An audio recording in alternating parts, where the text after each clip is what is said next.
So, John, how much does it cost to replace a furnace?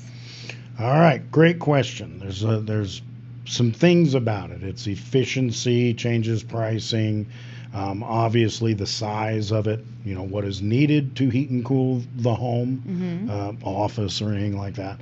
Um, the cool thing is we actually have a pricing tool on our website, allutahplumbing.com.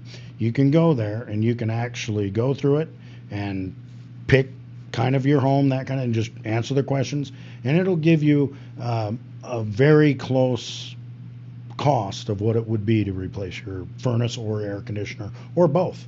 Right, that's awesome. So how it works is I would just go to the website, I would enter it all in, and it Hmm. would give me kind of an estimate.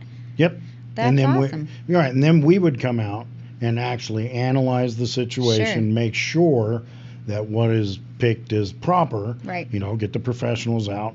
We'll go through the whole thing again, a site evaluation, and then after that, it'd be like, okay, Yeah. now we're giving you exactly what it'll cost you. Yeah. That's amazing.